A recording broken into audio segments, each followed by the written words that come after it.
तो हिमाचल का दंगल में आपका स्वागत है। सीधे रुख करते हैं प्रेस कॉन्फ्रेंस का, जहां जयराम ठाकुर मीडिया से मुखातिब हैं। करेंगे सारी टेक्निकल चीज़ों को हम थोड़ा एग्जामिन भी कर लेंगे और उसके बाद इसमें क्या रास्ता आगे निकल सकता है, उस रास्ते पे आगे बढ़ करके उस दिशा में बढ़ने की कोशिश करेंगे। ये भी हमने इस बार सुनिश्चित करने का ये किया है। किसान समिति जहाँ हिमाचल प्रदेश में 6,000 रुपये हर किसान के खाते में आते हैं, जो हमारे छोटे और लघु किसान हैं उनके खाते में 6,000 रुपये एक साल का जाता है। इसमें स्टेट की ओर से हमने कमिटमेंट की है कि हम इस बात को सुनिश्चित करेंगे कि 3,000 रुपये स्टेट की ओर से उसमें ऐड करके 9,000 यानी कि 9,000 रुपये उसमें अब किसान को मिलेंगे। और उसी तरह से आगे बढ़ते हुए मुझे इस बात को लेकर के भी प्रसन्नता है कि जो हमारा बागवानी का क्षेत्र, क्योंकि बागवानी की जो एप्पल की इकोनॉमी हमारे हिमाचल प्रदेश में लगभग 5,000 करोड़ की है, उस सारी चीज़ को लेकर के हम गंभीरता से प्रयत्न करते हैं। पीछे जो एक पैकेजिंग के मटेरियल में एक 6% की इंक्रीज आई जीएसटी में थी, तो उसमें हमने कहा कि इसको हम स्टेट की ओर से कॉम्पनसेट करेंगे। हम इंश्योर करेंगे जीएसटी उस पर 12% से ज़्यादा ना बढ़े। इस बात के लिए भी हमने अपनी बात कही है। तो ये कुछ पॉइंट्स थे जिन बातों को लेकर के हमने अपनी बात आपके सामने रखी है। और मुझे इस बात की खुशी है कि हिमाचल प्रदेश में हम इन मुद्दों को लेकर के लोगों के बीच में जा रहे हैं, तो बहुत अच्छा लोगों की तरफ से हमको देखने को मिल रहा है। एक चीज मैं और कहना चाहूंगा कि जहां हमारे विपक्ष के लोग कहते हैं काम नहीं हुआ, ऐसी बातें कहने की कोशिश करते हैं। मैं इस बात की चुनौती देता हूं कि पिछले किसी भी 5 साल के कार्यकाल का रिकॉर्ड निकाला जाए और उसमें मैं कह सकता हूं कि हर क्षेत्र में भारतीय जनता पार्टी का यह वर्तमान 5 वर्ष का कार्यकाल बहुत बेहतर रहा है। हमने 5 साल में जो काम किए हैं किसी भी 5 साल के साथ उसमें पीछे के तुलना नहीं की। मैं 2 चीजों का उसमें मैं जिक्र विशेष तौर से करना चाहूंगा। हिमाचल प्रदेश में सड़कों के निर्माण के लिए 5 साल के कार्यकाल में 2400 किलोमीटर, 2500 किलोमीटर, 2800 किलोमीटर यहां तक पहुंचे। लेकिन अब की बार हिमाचल प्रदेश में कोविड के बावजूद भी हमने सड़कों की लंबाई, जो नई सड़क बना करके दी है, हमने 5,000 किलोमीटर, 5,000 किलोमीटर, जो अभी तक का सबसे बड़ा रिकॉर्ड है, उसको हमने हासिल किया है। इसलिए कंपैरिजन नहीं किया जा सकता है। 75 सालों में घरों में नल देने का काम जो है 7,50,000 नल दिए गए, और हमने 3 सालों में, जब से जल जीवन मिशन चला है, हमने हिमाचल प्रदेश में इन 3 सालों में 8,65,000 नल घरों में दिए। कंपैरिजन ही नहीं है। ये 2 उदाहरण मैं आपको दे रहा हूं। तो कुल मिलाकर के मुझे आप सबके बीच में मित्रों, आज के इस वार्ता में एक मेरा ये इच्छा भी थी कि मैं आप सबसे मिलूं भी और मिल करके मुलाकात करूं। ये बात के लिए मेरा आप सबसे एक इच्छा थी, क्योंकि चुनाव के दिनों में भाग दौड़ रहने के कारण मुलाकात हो पाई। और मुझे इस बात की भी खुशी है, आदरणीय प्रधानमंत्री जी ने एक पत्र लिख करके हिमाचल प्रदेश के सभी भाई बहनों से अपील की है, और जो पत्र मुझे लगता है कि सभी जगह वो उपलब्ध हो चुका है, क्योंकि सोशल मीडिया में भी और उसके साथ साथ मीडिया में सभी जगह ये आज प्रकाशित भी हो चुका है। इस पत्र के माध्यम से प्रधानमंत्री जी ने हिमाचल प्रदेश को अपनी शुभकामनाएं दी है। हिमाचल प्रदेश ने अच्छा काम किया है, इस बात का भी जिक्र किया है। आने वाले समय में हिमाचल प्रदेश के विकास के लिए उनने प्रतिबद्ध होकर के अपनी कमिटमेंट जाहिर की है कि हम हिमाचल को आगे बढ़ते हुए देखना चाहते हैं। और खासतौर से जो प्रधानमंत्री का कार्यक्रम हिमाचल प्रदेश में हुआ, उसमें 2 चीज़ों का जिक्र मैं जरूर करना चाहूँगा अपनी बात पूरा करने से पहले। उन्हें कहा कि कोविड के बावजूद भी हमने हिमाचल प्रदेश के लिए जो किया जा सकता वो करने की हमने कोशिश की है। लेकिन अभी भी मेरे जहन में, मेरे दिमाग में बहुत सारे प्रोजेक्ट्स हैं जो मैं हिमाचल के लिए करना चाहता हूँ। और जो हिमाचल के लिए जो करना चाहता हूँ उसके लिए बहुत आवश्यक है हिमाचल प्रदेश में भारतीय जनता पार्टी की सरकार बने।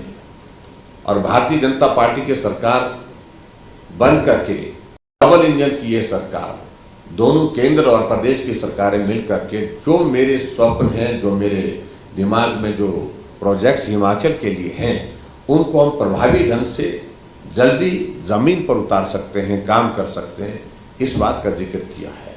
और इसलिए उन्होंने कहा ये हिमाचल मेरा अपना है, ये अपना हिमाचल अपने साथ चलना चाहिए, ऐसी भावना व्यक्त करते हुए उन्होंने अपनी बात को पूरा किया है। तो मित्रों, मैं आप सबके बीच में आज की इस पत्रकार वार्ता में बस इतना ही कहना चाह रहा हूँ कि निश्चित रूप से जो हमने कहा अब की बार हमें वो चीज़ें हमको होती हुई दिख रही है कि हिमाचल में भाजपा की सरकार फिर सत्ता में आएगी और विभाग बदलेगा। धन्यवाद। Thank you very much.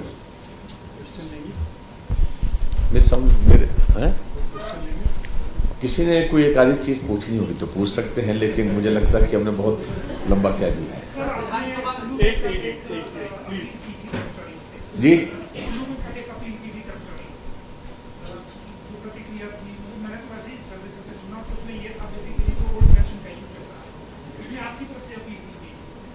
लेकिन सर जिस दिन वो संकल्प को किया गया था, मंगल पांडे जी ने क्वेश्चन दिया था कि एक कमेटी बनाई गई है, वो जब डायरेक्शन देगी उसके अनुसार उसको अब उसका कंफ्यूजन ये है कि कमेटी वो कौन सी बात कर रहे हैं, दिल्ली वाली है या ना कमेटी जो हमारी हिमाचल प्रदेश में है, हाँ, चीफ सेक्रेटरी वाली कमेटी है, वो कमेटी ने अपनी थोड़ी एक्सरसाइज की है। हमने उसमें एक चीज़ को कहा था, ओपीएस और ओपीएस के साथ साथ में दूसरी ऑप्शंस क्या हो सकती है, उन चीज़ों को लेकर के भी सुझाव दिया जाए। तो वो अभी तक सारी बातें चली हैं, उसमें कुछ बातें आगे बढ़ी हैं, चीज़ें चर्चा हुई हैं और कुछ सॉल्यूशन की दिशा में चीज़ें आगे बढ़ें तो मुझे लगता है कि वो संभावना तक हैं उसमें कायम।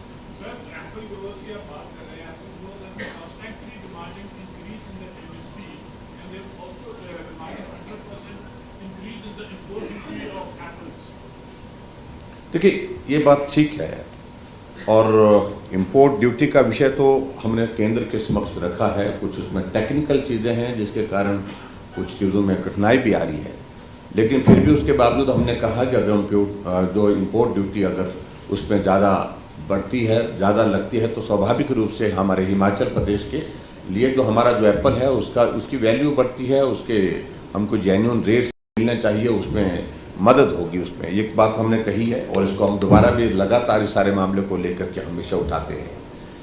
जहाँ तक दूसरे जो एमएसपी की अगर बात कह रहे हैं तो उसमें हमने इंक्रीज किया, 25 पैसे कांग्रेस बढ़ाती थी, हमने 1 रुपये बढ़ाया है और मैं मानता हूँ अभी भी उसमें उससे ज़्यादा लोगों की अपेक्षा है।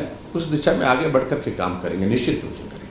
सर, विधानसभा में पेंशन को लेकर एक बयान आपने दिया था, उसको लेकर जो विपक्ष है अरे देखिए, सोशल मीडिया पे इसको डाल रहा है, तो आपको लगता है कि कर्मचारियों की नाराजगी?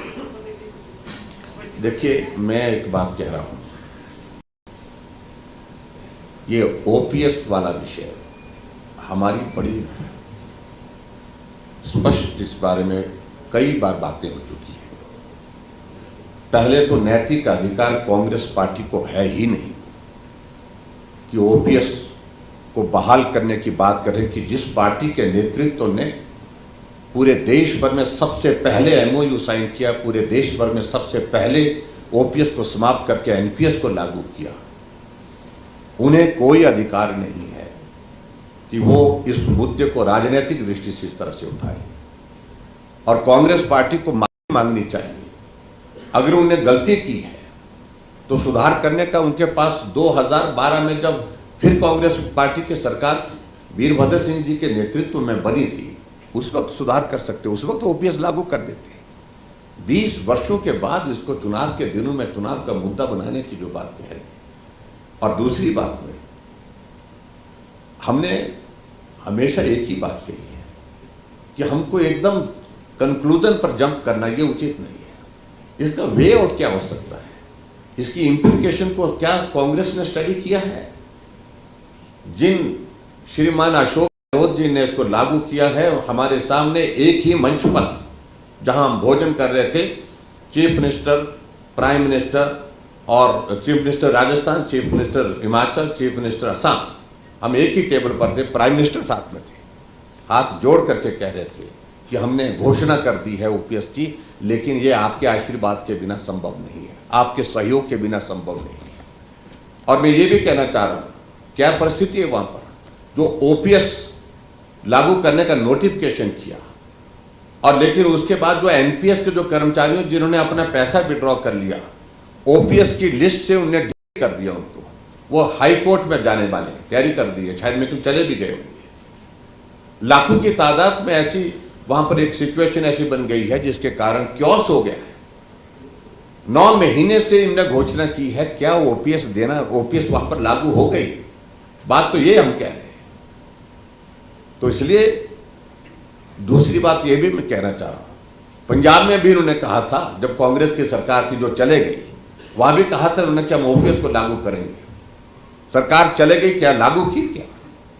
इसलिए कर्मचारियों से मेरा विनम्र निवेदन है, आपकी भावनाओं को हम सम्मान करते हैं, आपकी भावनाओं को हम समझते हैं, लेकिन इस प्रकार से राजनीतिक मकसद के साथ जिस प्रकार कांग्रेस इस मुद्दे को उठाने की कोशिश, कम से कम इससे आप सचेत हों।